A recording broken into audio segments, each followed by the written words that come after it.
Olá pessoal, eu sou a Grazi, uma das administradoras do grupo Famílias de Guerreiros, e hoje teremos uma entrevista super legal com a nutricionista Ana Cláudia Guerreiro do Hospital Pequeno Príncipe. O tema será incontinência e constipação. Então, assim, foi alguns pais que mandaram algumas perguntas e ela está respondeu para nós numa live, então a gente vai assistir agora, tá? Espero que vocês gostem, e se vocês ficarem com alguma dúvida a respeito de alimentação, vocês podem estar mandando as perguntas aqui no canal. Podem mandar aqui no canal mesmo, que nós entraremos em contato com a nutricionista e repassamos para vocês depois as respostas, tá certo? Muito obrigada, espero que vocês gostem da nossa entrevista. Beijinho e até a próxima. Para as crianças que são ostomizadas, o uso de iogurte, danoninho, suco de pacotinhos, existe alguma contraindicação? Depende de que etapa esse indivíduo se encontra, né? Então, lógico que logo ali no início do pós-operatório, a gente precisa ter algumas recomendações da alimentação, né? Então, tem que ser uma alimentação saudável, né? E a gente vai numa progressão mais lenta, né? Então, a gente acaba deixando uma dieta com baixo resíduo, né?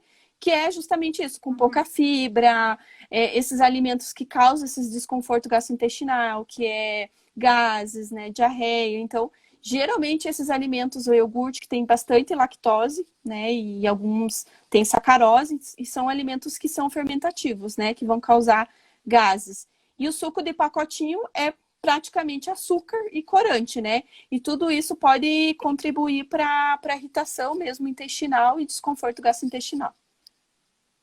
Ah, ótimo. Tá. Deixa eu ver aqui. A Elisângela, a mãe do Levi, de Piranguru, Minas Gerais. Ela está perguntando assim, se depois de um abaixamento de colo, a criança ela pode desenvolver a intolerância à proteína do leite? Não, normalmente não tem relação a isso, né? O que acontece que depende do pós-operatório, às vezes o indivíduo tem alguma complicação cirúrgica que pode acontecer, é um risco, né? E o indivíduo ele vai precisar de alguma modificação na dieta, mas assim, não vai desenvolver uma alergia em decorrência do procedimento cirúrgico, né? Ah, tá. Ótimo. A Fernanda da Bahia também pergunta, uma criança com constipado, ele deve evitar comer feijão? Quem é uma criança que tem aquele intestino bem trancado, né? Normalmente, o grande problema do feijão é essa questão dele contribuir para a formação de gases no intestino, né? Então, o que a gente recomenda? A gente não vai excluir o feijão da alimentação, até porque ele é fonte de nutrientes que são importantes na alimentação. Então, a gente sempre vai fazer a recomendação em relação ao remolho, né? Então, vai deixar esse feijão de molho por 12 horas, para que a gente possa diminuir essa substância que tem no feijão que causa, né, gases, a flatulência, principalmente nesses indivíduos que têm toda essa questão intestinal e no pós-operatório. No caso, colocar vinagre no feijão para ajudar também de molho, é bom Não, ou é mito isso? normalmente só o remolho, né, de 12 horas já seria suficiente para reduzir significativamente essa quantidade, né, para não contribuir para a formação de gases. Ah, o grão de bico também ele dá gases, né? Sim, ele acaba sendo do mesmo grupo do feijão, né? Então ele entra no mesmo grupo e teria que ter os mesmos cuidados. É porque eu vi uma menina num outro grupo que falou que ela deixa 3 dias de molho o grão de bico para depois usar. Não, Eles não é, queriam mais. não é, Não é necessário. não é necessário todo esse período, né? Então, assim, de um dia para o outro já seria suficiente para reduzir essa quantidade. Ah, ótimo. Então aqui, o Rafael do Rio de Janeiro. Existem vários graus de constipação. Na constipação crônica, os alimentos ainda conseguem trabalhar no organismo ou só com uma cirurgia para melhorar? Normalmente a gente vai tentar adequar com a alimentação, né? O que é importante sempre ressaltar? Que a alimentação, ela é super importante, mas a questão da ingestão hídrica é muito importante, né? Então, normalmente a gente recomenda em torno de 1,5 litro a 2 litros de água. Porque normalmente o que acontece? Consome bastante fibra e esquece da hidratação, né? E se a gente consome fibra e não tem uma hidratação adequada, infelizmente a fibra só vai piorar essa constipação, né? Então, por isso que é importante sempre ressaltar a ingestão adequada de líquidos e em conjunto com uma alimentação mais rica em fibra. Então, no caso, não adianta fazer tudo isso se não estiver hidratando, tomando bastante água, bastante líquido, né? Não, a fibra só vai piorar, né? Vai intensificar essa constipação. Então, antes de se pensar realmente em cirurgia, é importante a gente adequar a alimentação para depois, né? Aham. E também tem uso de medicamentos que contribuem também para auxiliar na constipação. E só em outro momento que vai se discutir realmente a necessidade de alguma cirurgia, né? Ah, entendi. E aí teve uma pergunta ali da Clécia. O milho, ele é constipado, a criança constipada, ele é ruim? Pra O quem tem milho, constipação? O milho, na verdade, a gente sempre recomenda ter um certo cuidado quando o paciente, por exemplo, principalmente os pacientes que têm ileostomia, né? O que Aham, acontece? Se o indivíduo não mastigar direito esse alimento, a gente acaba não conseguindo digerir o milho, né? Em decorrência da gente não possuir enzimas que fazem essa digestão. E o que acontece? Esse milho ele pode obstruir, né, a ileostomia e o paciente apresentar todo um quadro de obstrução, né, intestinal e às vezes precisar até de uma cirurgia, né? Então essa sim. seria mais a recomendação em relação ao milho. Hum, ó. Então tá, então no caso não tem nada a ver com constipado. Então, com uma constipação você não tem problema com comer o milho, então. Não, Até pode porque nós comer. Nós temos até uma técnica no grupo que a gente usa quando a gente acha que a criança não está fazendo cocô direito, a gente manda comer milho. Então, porque até só mesmo cuidar com essa questão da mastigação, que é bem importante, não só com o milho, como os outros alimentos também, mas em especial esse alimento, pipoca, que pode fazer realmente essa obstrução mesmo se não for mastigado de forma adequada. Sim. A Lilian de Cubatão, São Paulo pergunta: o Rian, ele é intolerante à lactose, tem megacolo e tem uma ileostomia. Ele toma sulfato ferroso. Existe outra vitamina que seja melhor? Tipo, além do sulfato ferroso, ele tem muita anemia. Ele nunca melhora dessa anemia dele. Ele sempre, ela faz exames, ele sempre tem, nem que seja um pouquinho, mas a anemia tá ali presente. Uhum. Ele tem uma ileostomia, né? Isso, aham. Isso? A ileostomia a gente tem que tomar alguns cuidados. Opa, desculpa. Com a ileostomia a gente precisa tomar alguns cuidados. Em especial, com a vitamina B12, tá? Porque, assim, a vitamina B12, ela é absorvida lá no intestino, na parte do ilho, tá? Então, dependendo se o indivíduo fez alguma ressecção, né, importante ali no ilho, vai ter comprometimento na absorção dessa vitamina, né? E assim, eu acho que daí tem que avaliar a alimentação como um todo, né? Porque tudo vai depender de como está a alimentação desse indivíduo. Então, a gente precisa dar atenção para o ferro. Normalmente, o indivíduo que tem intolerância à lactose não vai consumir alimentos que contenham, né, lactose, que no caso são os leites e derivados, que são grandes fontes de cálcio, por exemplo, né? E isso pode Sim. acarretar também deficiência, né? Então, teria que analisar a alimentação como um todo mesmo para poder fazer a suplementação de vitaminas e minerais também. Ah, tem uma pergunta ali legal. A pipoca, ela prende ou ela solta? Porque nós temos sempre aquele receio de estar dando pipoca para as crianças que já fizeram cirurgia e os que usam colostomia mesmo, né? O que tu Uhum. acha? Bom, na verdade, ela não contribui para prender o intestino, né? É só mais aquele cuidado que eu comentei da questão da ileostomia mesmo, Da para ileostomia. não obstruir, sabe? Ah, tá. Então, Só. ela não é um alimento que vai constipar. Uhum, perfeito. A Nara, do interior do Rio Grande do Norte, ela queria saber sobre os escapes que a criança tem depois do abaixamento. Tem algum alimento que pode ajudar para evitar esses escapes? Bom, cuidar com os alimentos que têm grande quantidade de açúcar, né? E em especial a lactose também, que isso acaba contribuindo para. Lactose. Tá travando de novo.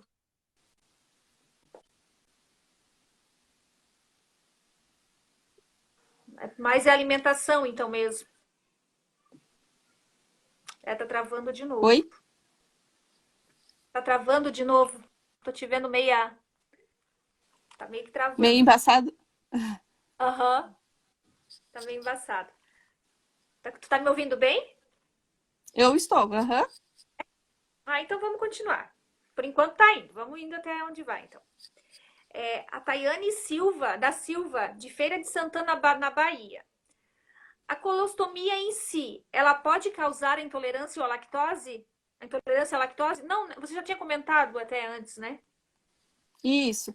Não, ela não que ela vai causar, né? Mas assim, é que assim, a tolerância de cada indivíduo vai ser individual, né? Então, normalmente, quando a gente orienta, a gente fala para começar a introduzir, por exemplo, o alimento que contém lactose. Você vai introduzir de forma gradual, em pequenas quantidades, justamente porque a tolerância acaba sendo individual mesmo. E tudo vai depender de como foi a cirurgia, como foi o pós-operatório, né? Porque às vezes tem indivíduo que apresenta complicações no pós-operatório, às vezes faz fístula, né? Às vezes fica complicação de jejum prolongado, precisa ir para uma nutrição parenteral. Depende muito, assim, é uma tolerância que acaba sendo individual e que a gente vai perceber de indivíduo para indivíduo. Ah, entendi. Vamos ver a outra aqui. Karina, do Rio de Janeiro. Numa infecção intestinal ou uma gastroenterite, podemos dar o leite para os pequenos sendo fórmula ou não sendo fórmula? Numa infecção intestinal? Na infecção intestinal, a gente vai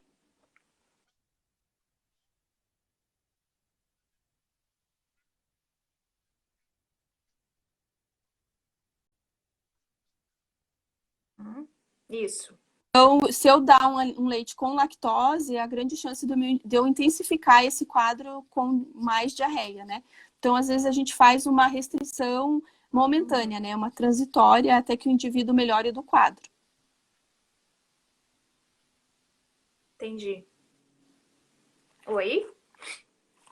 Tô te ouvindo. Tá me ouvindo, Ana? Eu estou. Ah, então tá. É que tá dando uma travadinha. Entendido. Deixa eu ver aqui. A Nádia, de Divinópolis.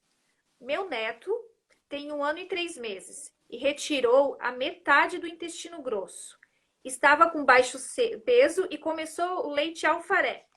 Está ganhando peso, mas as fezes dele é mole e às vezes ela é pastosa. Qual alimentação melhor para mim estar dando nessa parte? Uhum. Ele come outros alimentos, fora o leite, isso? Para o leite, Tá. ele come os outros alimentos. Uhum. Então a gente vai, como o alfarré já é um leite que não tem lactose, né? Então é um açúcar que já é restrito justamente para não acarretar isso, então vai cuidar com os outros alimentos. Então não vai dar outros alimentos que contenham grande quantidade de lactose, né? E também cuidar com os alimentos que têm quantidades de fibras também, né? Então evitar, por exemplo, vai dar uma maçã sem casca, com casca, né? Outros alimentos que contêm bastante fibra também, que isso pode piorar essa questão intestinal e dá mais diarreia também. A maçã, então, em si, ela dá muita diarreia.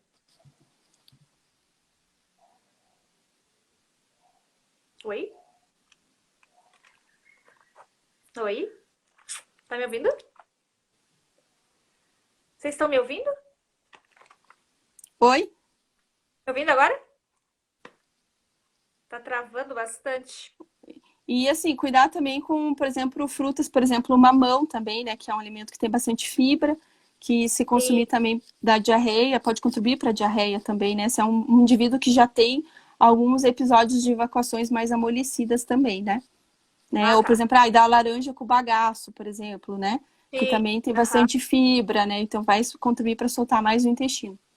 Tem que sempre estar graduando, cuidando, né? Porque tem alimentos que soltam demais e aqueles que trancam demais. É testes em cima de teste com as crianças mesmo, essa parte. Isso. Né? A recomendação é sempre, quando for introduzir algum alimento, né, novo assim, na alimentação, sempre começar com pequenas quantidades para poder avaliar a tolerância de cada indivíduo mesmo, né? Então, por exemplo, vai dar hoje está com o intestino mais preso, né? De repente vai dar um alimento que tenha mais fibra. Então, pode, por exemplo, uma mamão. Dá em pequenas quantidades também, né? Não vamos deixar dar uma quantidade livre lá, né? Então, sempre vai introduzindo em pequenas quantidades. Entendi. Ótimo. A Giovana Ramos, de Sorocaba. Quais os benefícios da biomassa da banana verde? A biomassa é bem interessante. Primeiro porque, né, se a gente for pensar, a banana é um alimento que a gente consome em grande quantidade, né, aqui no Brasil, né?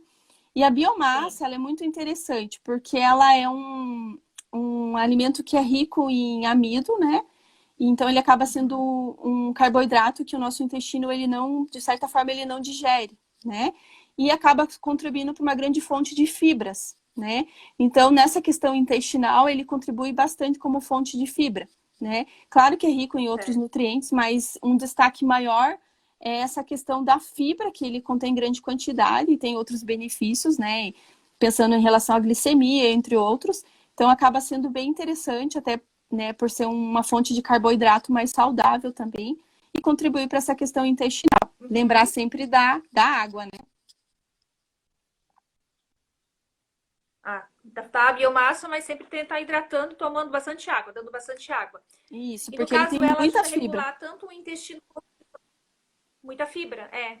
Mas assim, ela ajuda tanto um intestino que é constipado como um intestino que é solto, incontinente, no caso, tanto faz as duas partes, ela pode ajudar? Daí teria só que cuidar com as quantidades também, por ser rica em fibra, né? Então, se consumir grande quantidade, também pode piorar o quadro de diarreia também. Ah, entendi. Ótimo. Então, tanto faz a criança, beleza. Os gases. A gente vê muito barulho na barriga das crianças, né? Os gases.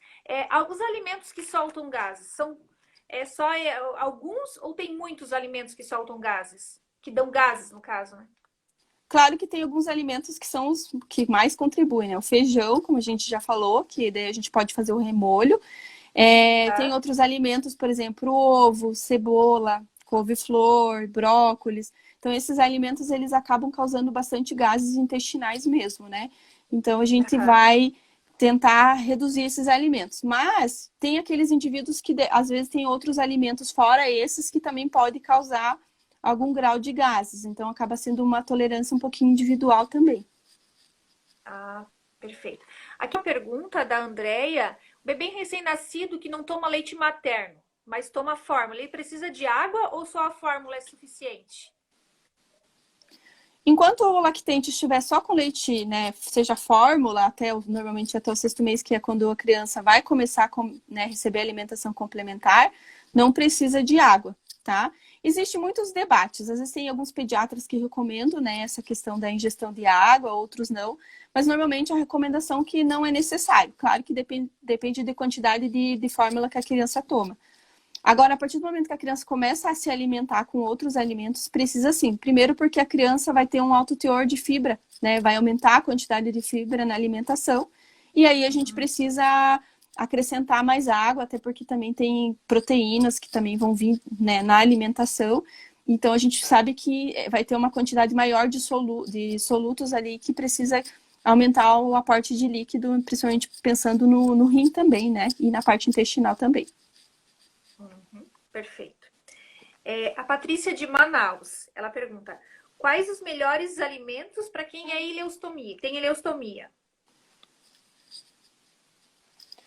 Bom, em relação à ileostomia, o ideal é ter uma alimentação saudável, né? Assim, evitar muito alimentos ultraprocessados, né? Que são os alimentos industrializados. Primeiro porque tem muito corante, tem muito açúcar, tem muita gordura trans, né? Então, evitar. E primeira recomendação seria restringir esses alimentos, né? E em relação à ileostomia, outra coisa que a gente precisa tomar muito cuidado é com a hidratação, porque normalmente na ileostomia demora em torno de 2 a 3 meses para que as fezes sejam mais para o pastoso, né? Durante esse período, normalmente são fezes bem líquidas e tem indivíduos que chegam a perder até de 1 litro a 1,200, né, na ileostomia. Então, a gente precisa cuidar bastante dessa ingestão de líquido, né? Dar uma atenção também para a questão da vitamina B12, então é importante sempre, como eu falei, dependendo da cirurgia, às vezes pode, né, ter alguma perda dessa questão do írio e, né, não tá absorvendo a vitamina B12 de forma adequada. E sempre ficar atento também com a questão, às vezes, da hidratação e como na ilha perde muito sódio, muito potássio, então a gente sempre precisa ficar atento. Então, às vezes, o indivíduo começa a perder muito apetite, né? Que pode ser porque o sódio também tá baixo, o potássio. O indivíduo fica, né, com a boca seca, então isso também pode ser sinal de desidratação também, né? Então, basicamente, seriam esses cuidados. E o cuidado com aqueles alimentos que eu já comentei para não correr o risco de obstrução, né? E tanto para ileostomia como para colostomia. Então, é sempre assim, que a alimentação ela seja frequente, em pequenas quantidades, mastigar bem os alimentos, principalmente para que evite, né, essa questão de entrada de ar durante a mastigação, né? Um alimento que nunca é recomendado é mascar chicletes, né? Porque justamente a gente acaba contribuindo para aumentar mais gases, né? e isso vai gerar desconforto. E em relação à ileostomia também, o que é interessante, e na colostomia também, é não consumir esses alimentos que tenham muito corante, né? Ou alimentos que a gente considera cítricos, porque isso também pode irritar a mucosa, né, intestinal. Então, isso seriam basicamente esses cuidados também. E, claro, avaliar individualmente se tem algum outro alimento que acarreta também desconforto. Como sempre digo, sempre é individual também. Cada um é individual, né?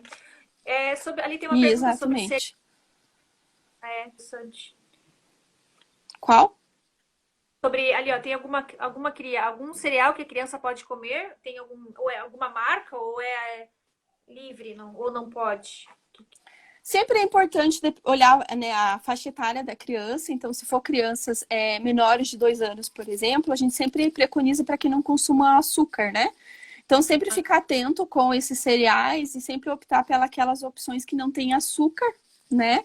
E cuidar com a quantidade de sódio também, que normalmente tem uma quantidade de sódio um pouquinho maior, né? Então, ficar atento sempre nessas quantidades. E o que a gente recomenda sempre esse cereal, não colocar na mamadeira com o intuito de engrossar. Se for ofertar na forma de mingau para a criança como uma opção de lanche também. Então, o vilão é o açúcar, né, Ana? O vilão, açúcar, né? Exatamente. Exatamente. Vilão, né? A Daniela Londrina, Paraná. Quando as comidas laxativas não faz efeito, tipo ameixa, laranja, mamão, o que fazer? Tipo assim, ela usa Malone, no caso, hoje ela tem um Malone, né? Essa menina. Mas assim, mesmo com tudo isso, ela ainda tem problemas.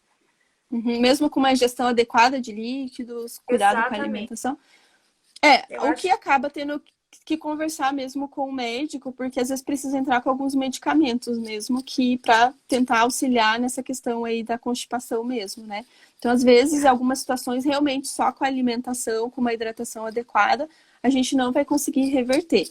E dependendo do indivíduo também, às vezes é um indivíduo que não é ativo, né? Que não, às vezes não consegue, né, fazer alguma atividade, tem algumas restrições, né? E isso também vai prejudiciar o intestino, né? Tá certo, então. Então, no caso, assim, se não tem jeito com essa alimentação bem laxativa, o jeito é conversar mesmo com o médico mesmo, porque não tem outra alternativa, né? Porque a mãe já tentou de tudo, já fez de tudo, não vê outra saída. Exatamente, então, aí precisa reavaliar. A Kellen de Vitória, Espírito Santo. Quais os alimentos que devemos evitar em uma crise de diarreia? Bom, basicamente o que a gente já conversou, lactose, né? Porque, como que eu já falei da diarreia, a gente diminui também essa questão da produção da lactase, então a gente vai tirar, né, a lactose, a gente vai ter que reduzir a quantidade de açúcar também, porque acaba fermentando e piorando o desconforto e piorando a diarreia também, né? Então, basicamente, seriam mais esses alimentos que contribuem para piorar o quadro de diarreia também. E quantidade de gordura também, dependendo da quantidade, também pode contribuir para piorar a diarreia. Uma dieta leve, né? Deve-se fazer uma dieta leve até... uma dieta, isso, sem resíduo que a gente fala mesmo, né? Com pouca quantidade de fibra, lactose, sacarose. Sim. A Catarina de Belo Horizonte. Minha filha sofreu com gases. Quais os alimentos que devo evitar? A gente já falou sobre isso, né? A gente já conversou sobre os gases, que é os alimentos que deve evitar, né? Exatamente, Conversar. Então, vamos para a pergunta de Muriel Dias, do Rio de Janeiro. A menina tem 1 ano e 1 mês e ela tem dificuldade de aceitar os alimentos. Ela não quer comer. Então, o que ela faz? Ela complementa com os de frutas. Até os 9 meses, ela aceitou bem a alimentação. Ela está com 1 ano e 1 mês e ela tá bem difícil para ela se alimentar. Ela diz assim, se tem algum complemento, se você acha sobre o leite, se ela complementa, tá certo, se complementa com leite ou não.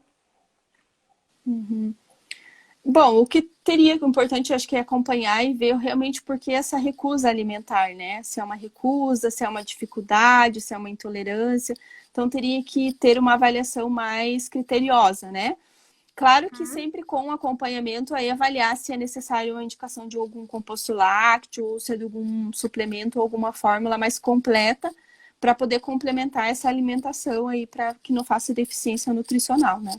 Então teria que avaliar, acompanhar, né? Porque assim, fica difícil indicar assim, pode ser um composto lácteo. Precisaria avaliar a curva de crescimento, de peso dessa criança, para daí ele traçar os objetivos do tratamento, né?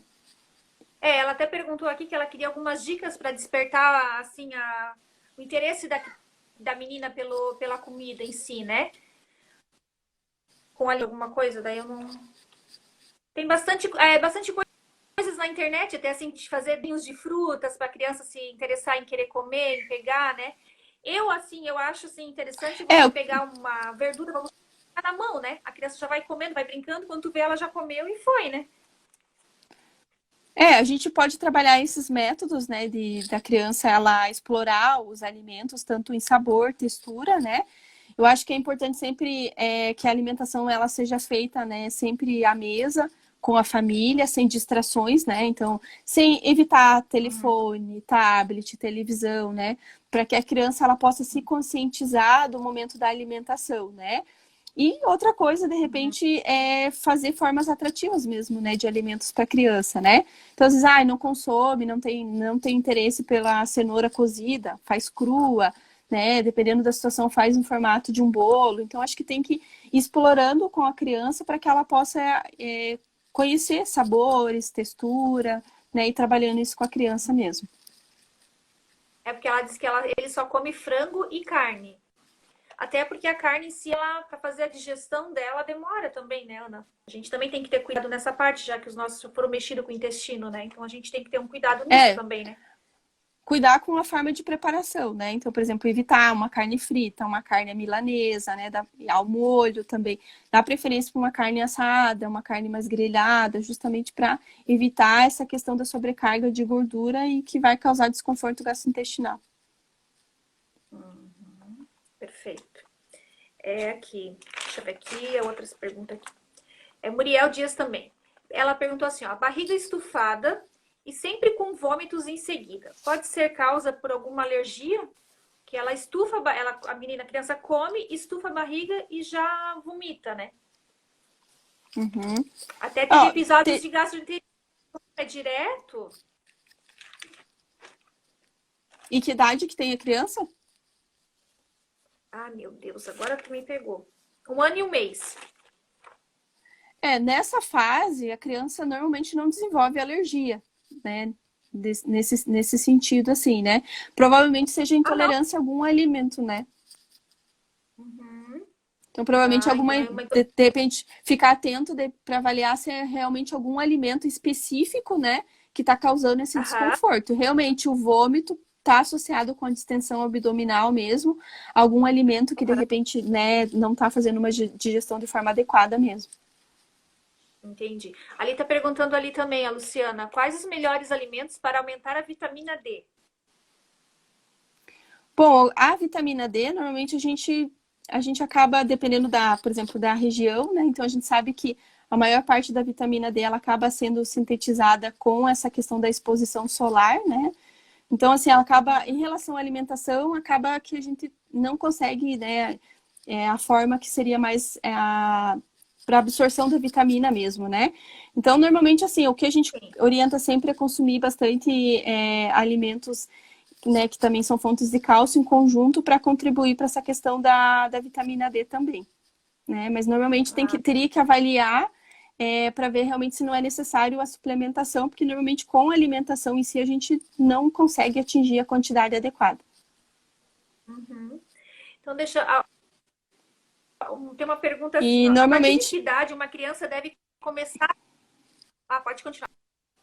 Não, só falando da vitamina D também, é uma coisa que é interessante que a vitamina D, ela é do grupo das vitaminas que necessitam da gordura também, né?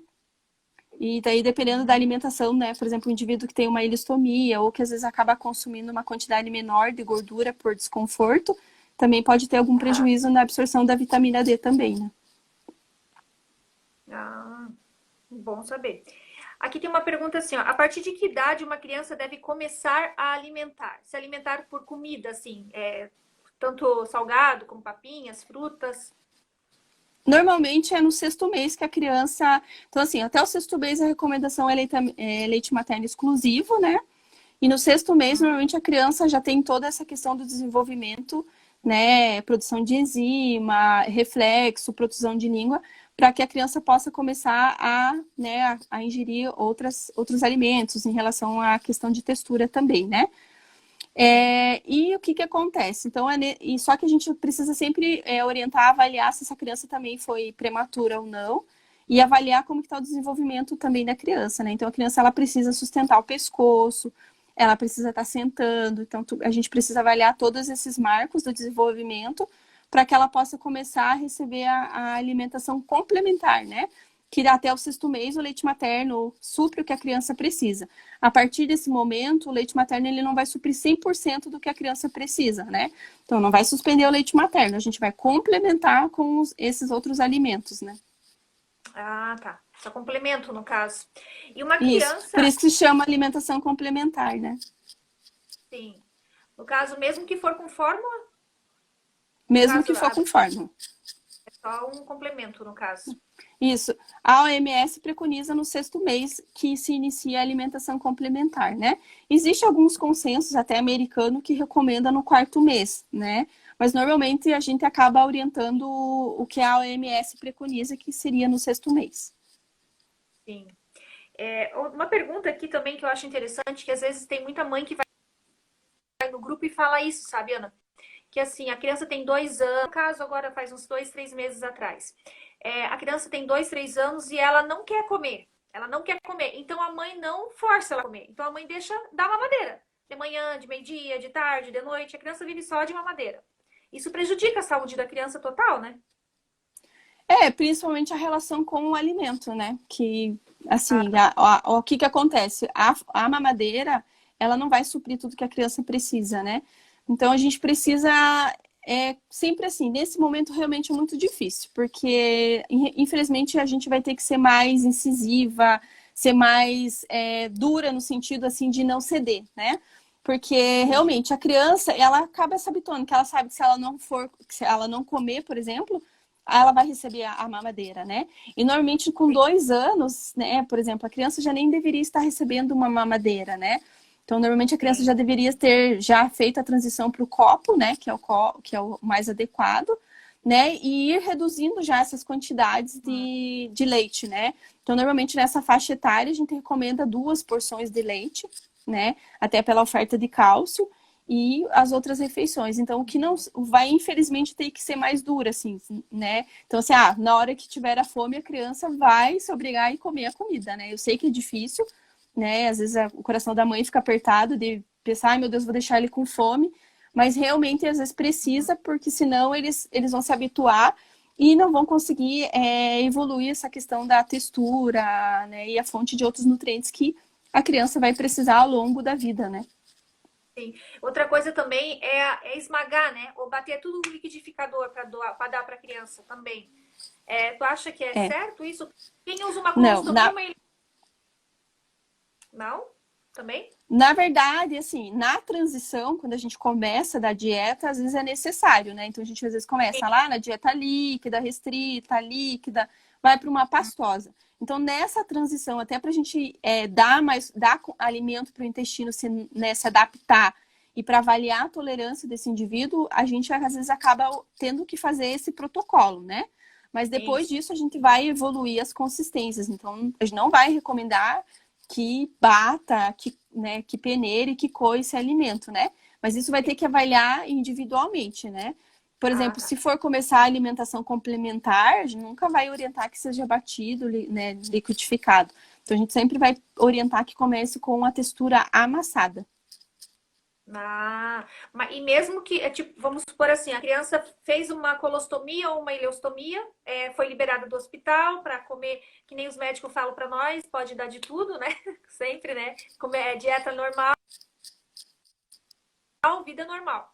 Chegou em casa, a mãe tá com medo que vai obstruir o buraquinho ali da ileão.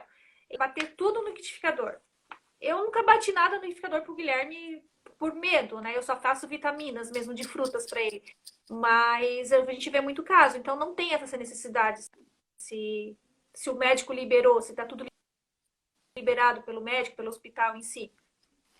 Vai ter que avaliar individual. Eu já tive casos de pacientes que, infelizmente, não tolerou tão rápido essa progressão da pastosa para uma dieta não pastosa, né? Então, vai ter que avaliar individual. Então, teve pacientes que eu precisei manter por um período maior essa dieta pastosa, porque o paciente apresentava desconforto gastrointestinal. E, aos poucos, eu fui fazendo essa transição para uma dieta, por exemplo, branda, né? Com controle dessa questão de fibra. Então, é uma tolerância individual, não é regra para todos, né? Mas a gente não vai orientar que todo mundo faça pastoso liquidificado. Vai depender da tolerância de cada um. Entendi. Tem mais a última pergunta aqui. Os barulhos. Dá muito estouro no uma criança que faz um abaixamento de colo. Depois ela tem muito barulho na barriga, dá muito barulho, a gente sente aqueles estouros até assim, né? Isso é recorrente de gases mesmo ou por causa de alguma bactéria que tem no próprio intestino? Pode ser gases, né, também. Então, a gente sempre vai recomendar para que mastigue bem esses alimentos, né? Não comer falando também, que às vezes, né, a gente acaba cometendo esse erro, então a gente acaba ingerindo mais ar, né? E evitar esses alimentos que acabam causando mais gases no intestino também, né? E essa questão da bactéria também depende muito do indivíduo. Às vezes o indivíduo no pós-operatório teve alguma intercorrência, às vezes precisou usar algum antibiótico, né, em algum momento. Então a gente sabe que isso vai alterar a microbiota intestinal desse indivíduo. E a gente sabe que também a alimentação altera toda essa questão da nossa microbiota intestinal também, né? Então, precisa avaliar individual também, assim, não dá para dizer que é porque essa questão da microbiota que está causando esses gases também, né?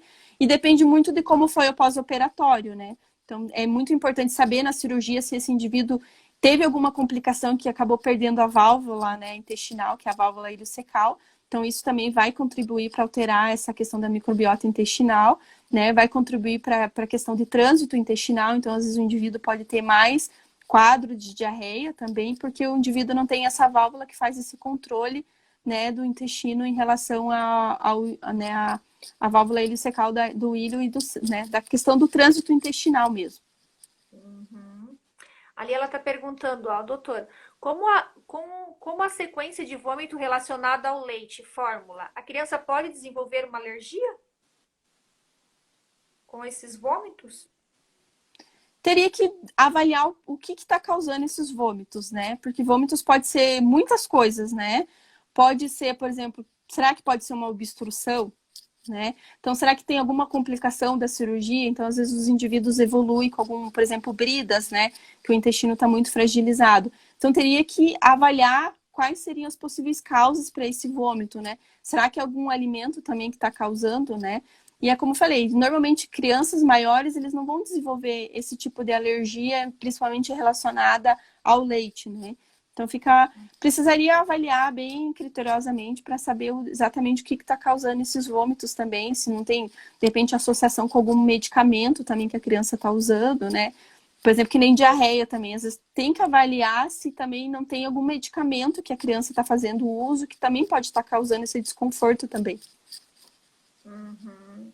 Porque sobre as vômitos, eu lembro que o Guilherme, ele teve muitos episódios de vômitos. Ele tinha muito episódio, ele estufava a barriga e dava vômitos. E eles tratavam como gastroenterite, né? Até então era gastroenterite. Aí quando nós fomos para Curitiba, que daí ele passou bem mal, no início ele foi feito muitos exames para ver qual a alergia que ele tinha, que até então suspeita era alergia alimentar, né? Era uma alergia, era alguma coisa queria justificar o vômito, né? E no fim eram as bridas, né? Então tem tudo.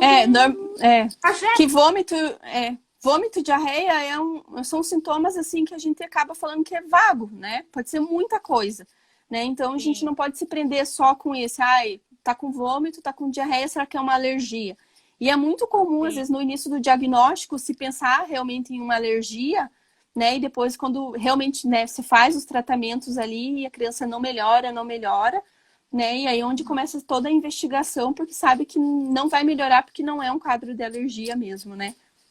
Sim, sim. Ela diz ali que ele toma cefalexina profilática. É, que é É um um antibiótico. antibiótico, né? Então pode contribuir para deixar, de repente, umas evacuações mais líquidas mesmo, né? Sim. Deixa eu só te perguntar mais uma coisinha. É sobre o ovo. Não tem contraindicação, porque tem muita criança que gosta de comer muito ovo, né? Tanto frito, cozido. O que você acha sobre os ovos? O ovo, principalmente quem tem, por exemplo, azostomia, né? Tem colostomia, ileostomia. Primeiro que ele acaba causando bastante odor, né? Então ele é um alimento que a gente considera que ele contribui para esses odores, né? E também Sim. contribui para gases também, né? Então, assim, aquilo que eu falei, sempre comece ingerindo em pequenas quantidades. Claro que se for consumir o ovo, de preferência ele cozido, né? Não frito, porque daí tem toda essa questão da gordura que pode contribuir para desconforto gastrointestinal, né? Então, de repente, consumir em pequenas Oi? quantidades e avaliar Acabou, a Rafa? tolerância.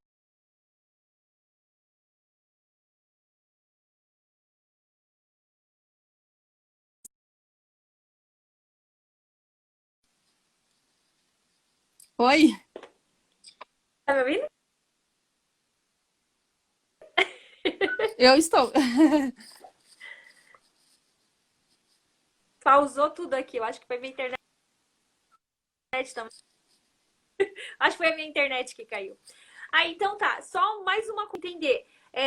No caso, você tá milho e colostomia e quem não tem. Lógico, a gente sabe que o chicletes não é bom, né? Mas assim, pra quem tem ileostomia e quem não tem também. Porque assim, geralmente chicletes têm bastante açúcar, né? E tem Sim. aqueles, por exemplo, o Trident, que não tem açúcar, que tem um adoçante, né? E o adoçante normalmente pode causar também desconforto gastrointestinal, também pode dar diarreia, né? Então, por exemplo, se for o xilitol, por exemplo, né? Então ele contribui para diarreia, né? E principalmente para esses indivíduos que têm azostomia, vai contribuir para o aumento de gases também, né? Pela questão da mastigação, né? Então, por isso que o ideal é evitar, né? Aham, perfeito. Então tá certo. As minhas perguntas acabaram. Conseguimos terminar a live antes do horário, até um pouquinho. Então eu te agradeço demais por você ter aceitado o nosso convite. Espero que você tenha gostado também, que tenha sido ável também em responder as perguntas. E obrigada. Imagina, eu que agradeço. Se alguma Então, pergunta ficou, de repente não ficou claro, né? Então eu fico à disposição para mais esclarecimento também, tá? tá certo. Muito obrigada, tá, Ana? Um beijo, Deus abençoe.